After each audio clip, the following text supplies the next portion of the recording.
Hello GW soldiers, कैसे हैं आप सभी लोग। आई होप आप सब लोग बहुत मज़े में होंगे। जैसे कि आपको पता है कि अब गेट एग्ज़ाम के लिए खाली 2 महीने का टाइम बच गया है और आपकी जो तैयारी है वो एकदम फुल स्विंग यानी फुल स्पीड में चल रही होगी। और जो गेट वाला ने क्रैश कोर्स जो लॉन्च किया था, आप उसको पूरी तरीके से अच्छी तरीके से यूटिलाइज कर रहे होंगे। तो देखिए, आप में से बहुत सारे बच्चे मेरे को ये पूछ रहे थे कि जब से क्रैश कोर्स आया था कि सर पावर सिस्टम का क्रैश कोर्स कब आएगा। तो देखिए, इंतजार की जो घड़ियां हैं वो अब समाप्त हो गई है, क्योंकि हम लोग कल से स्टार्ट कर रहे हैं, यानी 6 तारीख से रात को 8:30 बजे हम लोग स्टार्ट कर रहे हैं पावर सिस्टम का क्रैश कोर्स।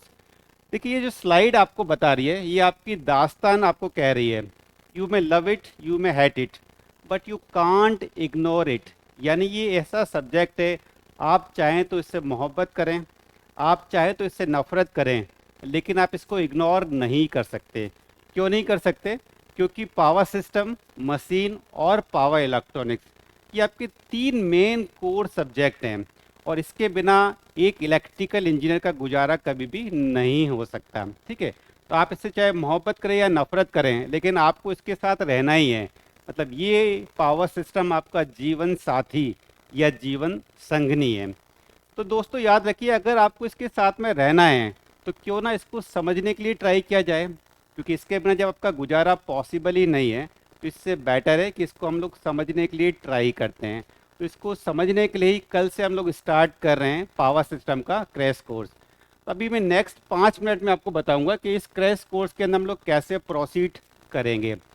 तो ये जो मैं आपको बता चुका हूँ कि पावर सिस्टम का जो क्रैश कोर्स है कल से स्टार्ट हो रहा है, यानी 6 दिसंबर से। इसका टाइमिंग रहेगा 8:30 PM के अंदर। इस क्रैश कोर्स के अंदर हम लोग क्या क्या कवर करेंगे और ये आपके लिए किस तरह बेनिफिशियल हो सकता है, इसके बारे में मैं नेक्स्ट 5 मिनट में अभी डिस्कस करता हूँ। क्योंकि जो टोटल क्रैश कोर्स है वो 13 क्लासेस के अंदर मैं कंप्लीट करूँगा। 13 क्लासेस के अंदर मैं इसको कंप्लीट करूँगा, और हर क्लास का जो ड्यूरेशन रहेगा वो 2.5 आवर या मैक्सिमम 3 आवर तक जाएगा। ठीक है, यानी अप्रोक्सीमेटली हम लोग 35 आवर्स के अंदर पावर सिस्टम के इस कोर्स को फिनिश कर देंगे। ध्यान रखिए, ये डिटेल कोर्स नहीं है, मैं आपको पहले से बता देता हूँ, ये डिटेल कोर्स नहीं है, ये क्रैश कोर्स है। ठीक है, लेकिन इस क्रैश कोर्स के अंदर खाली 35 आवर्स में आप लूँगा, क्योंकि बहुत ज़्यादा टाइम मैं आपका नहीं लूँगा, क्योंकि मेरे को पता है कि आपको और भी बहुत सारे सब्जेक्ट की स्टडी करनी है। ठीक है, तो आपको बहुत सारी सब्जेक्ट में टाइम और डिवोट करना है। तो सिर्फ 35 घंटे के अंदर मैं अप्रोक्सीमेटली पूरा का पूरा पावर सिस्टम कंप्लीट करने के लिए ट्राई करूँगा। यानी एक चीज़ छोटा पैकेट बड़ा धमाका टाइप का रहेगा। ठीक है, देखिए इसके शेड्यूल को मैंने आपको बताया था कि 13 क्लासेस के हम लोग कंप्लीट करेंगे। 6 तारीख से स्टार्ट होगा, 6 यानी कल हम लोग कंप्लीट करेंगे ट्रांसमिशन लाइन पैरामीटर को। यानी जो आपकी ट्रांसमिशन लाइन है उसमें जो इंडक्टेंस बनता है, कैपेसिटेंस बनता है, कंडक्टेंस बनता है, रेजिस्टेंस बनता है, उसको हम लोग डिस्कस करेंगे। 7 को हम लोग डिस्कस करेंगे the performance of transmission line. यहाँ पर हम लोग short transmission line, medium transmission line और लॉन्ग ट्रांसमिशन लाइन को स्टडी करेंगे। यहाँ पर मैं आपको पावर इक्वेशन भी बताऊँगा कि पावर इक्वेशन सेंडिंग एंड के ऊपर आप रिएक्टिव पावर और एपरेंट पावर कैसे निकालते हैं, रिसीविंग एंड के ऊपर आप एक्टिव पावर, रिएक्टिव पावर और एपरेंट पावर कैसे निकाल सकते हैं। उसके बाद 8 तारीख को हम लोग डिस्कस करेंगे ओवरहेड लाइन के इंसुलेटर के ऊपर और कोरोना फिनोमिना पर। 9 तारीख को हम लोग केबल और जो ट्रांजिएंट फिनोमिना होता है, स्विचिंग ट्रांजिएंट, ठीक है, लाइटिंग ट्रांजिएंट, उसको हम लोग डिस्कस करेंगे। 10 तारीख को हम लोग डिस्कस करेंगे इम्पीडेंस मैट्रिक्स और एडमिटेंस मैट्रिक्स को। उसके बाद 12 तारीख को हम लोग डिस्कस करेंगे सिमेट्रिकल कंपोनेंट। बेसिकली आपके ये फॉल्ट वाला पोर्शन आ जाता है, सिमेट्रिकल कंपोनेंट। 13 को हम लोग सिमेट्रिकल फॉल्ट को डिस्कस करेंगे। 14 को हम लोग डिस्कस करेंगे एसिमेट्रिकल फॉल्ट। ध्यान देखिए, फॉल्ट आपके लिए बहुत ही इंपॉर्टेंट टॉपिक है, इसलिए हम इसमें ज़्यादा टाइम डिवोट कर रहे हैं, क्योंकि थोड़ा टफ भी लगता है स्टूडेंट को, और इसमें मोस्टली हर एग्ज़ाम में इससे क्वेश्चन जरूर पूछे जाते हैं। उसके बाद 15 को हम लोग लोड फ्लो को डिस्कस करेंगे और 16 को स्टेबिलिटी को डिस्कस करेंगे। फॉल्ट के बाद जो इम्पोर्टेंट टॉपिक है वो स्टेबिलिटी और लोड फ्लो है, यानी इसके अंदर भी हम लोग काफ़ी टाइम डिवोट करेंगे। 17 को इकोनॉमिक लोड डिस्पैच, 19 को डिस्ट्रीब्यूशन और 20 को स्विच गियर एंड प्रोटेक्शन। देखिए वैसे तो स्विच गियर एंड प्रोटेक्शन वाला जो पार्ट है ना, अगर आप ईएससी पे जाओगे या आईआरएमएस के लिए जाओगे तो ये बहुत डिटेल में है, लेकिन गेट एग्जाम के लिए बहुत ज़्यादा डिटेल के अंदर नहीं आता। तो ये मैंने आपको शेड्यूलिंग बता दी, हम लोग इसको कैसे प्रोसीड करेंगे। अब मैं आता हूँ कि जो स्टूडेंट है उस स्टूडेंट को इस कोर्स को क्यों देखना चाहिए, why student should watch this crash course. ठीक है, इस क्रैश कोर्स के अंदर हम लोग क्या करेंगे, सबसे पहले हम लोग डिस्कस करेंगे सभी कॉन्सेप्ट को। जैसे आपको पता है कि जो गेट का जो एग्ज़ाम है वो मोस्टली न्यूमेरिकल बेस्ड होता है, यानी आपको एक प्रॉब्लम दी होगी, आपको इस प्रॉब्लम को सॉल्व करना पड़ता है। बट आप प्रॉब्लम को तभी सॉल्व कर सकते हैं जब उस प्रॉब्लम से रिलेटेड जो कॉन्सेप्ट है वो आपको पूरी तरीके से क्लियर हो। अगर कॉन्सेप्ट आपके क्लियर नहीं है तो आप उस प्रॉब्लम को सॉल्व नहीं कर पाओगे। तो पहले हम लोग सभी कॉन्सेप्ट को डिस्कस करेंगे, चाहे वो जनरेशन हो, चाहे वो ट्रांसमिशन हो, चाहे वो डिस्ट्रीब्यूशन हो, यानी जो हमारा मेन 3 पार्ट है पावर सिस्टम में, उसके बिहाइंड सभी कॉन्सेप्ट को डिस्कस करेंगे। उसके बाद हम लोग कुछ पीवाईक्यू को भी सॉल्व करेंगे, कुछ, सभी तो हम नहीं कर सकते, लेकिन इस कॉन्सेप्ट से रिलेटेड कुछ प्रीवियस ईयर के क्वेश्चन को मैं सॉल्व करूंगा ताकि ये जो कॉन्सेप्ट हैं आपको अच्छे से समझ में आ जाए। और लास्ट के अंदर हम कुछ नई प्रॉब्लम्स को भी डील करेंगे। ध्यान रखिए, जब तक हम लोग खाली पीवाईक्यू करते रहते हैं तब तक हमें ये समझ में नहीं आता कि जब एक नई तरह का क्वेश्चन आएगा तब आप उसको कैसे डील करोगे। तो इस क्लास के अंदर हम लोग कुछ नई प्रॉब्लम्स को भी लेंगे पीवाईक्यू के साथ साथ, ताकि अगर कोई नए तरह का क्वेश्चन आपकी तरफ आता है, यानी जो एग्ज़ाम में आता है, तो आप उसको कैसे डील कर पाएँ, इसके लिए आप पहले से तैयार रहने चाहिए। टीचिंग मैथडोलॉजी पे आता हूँ, यानी हम लोग उसको कैसे पूरे के पूरे कोर्स को कवर करेंगे। सबसे पहले मैंने आपको बताया था कि सबसे पहले हम लोग कॉन्सेप्ट को डिस्कस करेंगे और उस कॉन्सेप्ट से रिलेटेड फॉर्मूले को मैं डिस्कस करूंगा। पूरा का पूरा फॉर्मूला मैं ड्राइव नहीं करूंगा क्योंकि इतना टाइम हमारे पास में नहीं है और ये आपके लिए अभी बहुत ज़्यादा इंपॉर्टेंट भी नहीं रखता है क्योंकि ये खाली क्रैश कोर्स है। जैसे अगर हम लोग इंडक्टेंस को डिस्कस कर रहे हैं तो सबसे पहले मैं आपको बताऊंगा कि एक लाइन के अंदर इंडक्टेंस कैसे आता है, कैसे फ्लक्स की वजह से इसके अंदर इंडक्टेंस क्रिएट होता है।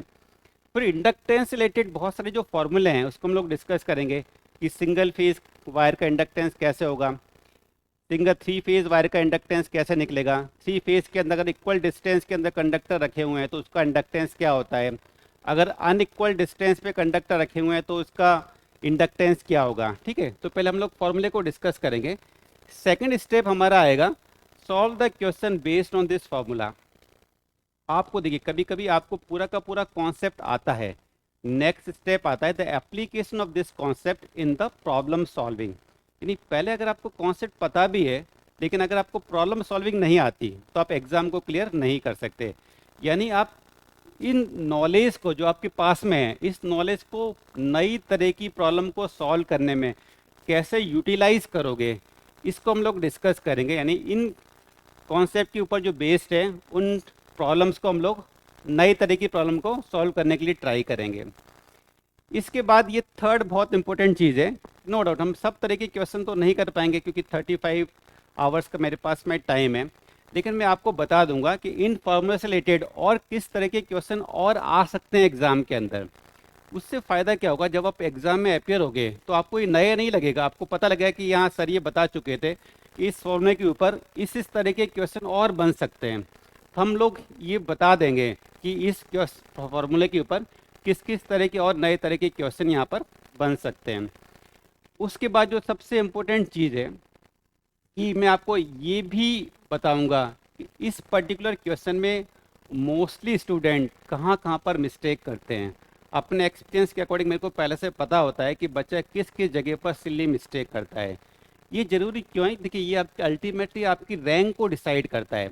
अगर आप किसी भी एग्ज़ाम्स के अंदर देखें तो जो ऑल इंडिया रैंक 1 है और जो ऑल इंडिया रैंक 100 है उसकी नॉलेज में कोई भी खास डिफरेंस नहीं होता।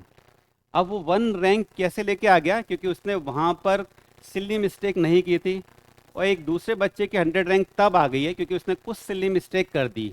इवन इफ दोनों का कैलिबर, दोनों की नॉलेज ऑलमोस्ट सेम रहती है, लेकिन रैंक डिसाइड कर देता है कभी कभी कि आप एग्ज़ाम के टाइम पर कितनी सिली मिस्टेक करते हैं। अगर आपको ये पहले से बता दिया जाए कि इस तरह के क्वेश्चन में कहाँ कहाँ पर बच्चा मिस्टेक करता है तो आपके सबकॉन्शियस माइंड के अंदर पहले से फीड हो जाएगा और एग्ज़ाम में आप इस तरह की मिस्टेक को अवॉइड कर लोगे। ठीक है, तो फाइनली हम लोग आते हैं इस क्रैश कोर्स के बाद आपके अंदर क्या इम्प्रूवमेंट हो सकता है। आपकी प्रॉब्लम सॉल्विंग एबिलिटी इंक्रीज़ हो जाएगी, क्योंकि अलग अलग तरह की प्रॉब्लम को हम जब डील करेंगे तो आपकी ये प्रॉब्लम सॉल्विंग एबिलिटी को इंक्रीज़ कर देगा। आपकी कॉन्फिडेंस लेवल को बूस्ट करेगा। जब भी आप एग्ज़ाम में अपेयर होंगे तब कोई भी क्वेश्चन आपको नई तरीके का नहीं लगेगा। इसका मतलब क्वेश्चन को अटेम्प्ट करने से पहले आपके अंदर कॉन्फिडेंस ऑलरेडी रहेगा। ठीक है, आप ज़्यादा इस मार्क स्कोर कर पाएंगे, और अगर आप ज़्यादा मार्क स्कोर कर पाओगे तो नो डाउट आपकी रैंक भी बेटर आएगी। किन चीज़ों के अंदर आपका फॉल आएगा कि आप सिली मिस्टेक को कम कर दोगे। पहले आप ज़्यादा मिस्टेक कर रहे होंगे, लेकिन मैं आपको बता दूंगा कहाँ कहाँ पर आप सिली मिस्टेक करोगे, कहाँ कहाँ पर बच्चा सिली मिस्टेक करता है। तो जो सिली मिस्टेक आप करोगे वो रिड्यूस हो जाएंगी एग्ज़ाम के अंदर। प्रॉब्लम सॉल्विंग टाइम आप रिड्यूस कर दोगे। यदि एक प्रॉब्लम को सॉल्व करने के अंदर बाद में आप कम टाइम लेना स्टार्ट कर दोगे, और आपके अनएम्प्लॉयड होने के चांसेस भी फाइनली रिड्यूस हो जाएंगे।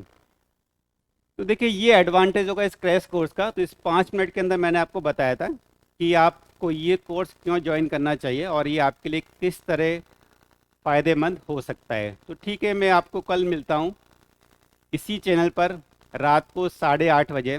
तो आइए आप अपना कॉपी पेन लेकर तैयार रहिए। कल से हम लोग स्टार्ट करेंगे पावर सिस्टम। तब तक के लिए जय हिंद।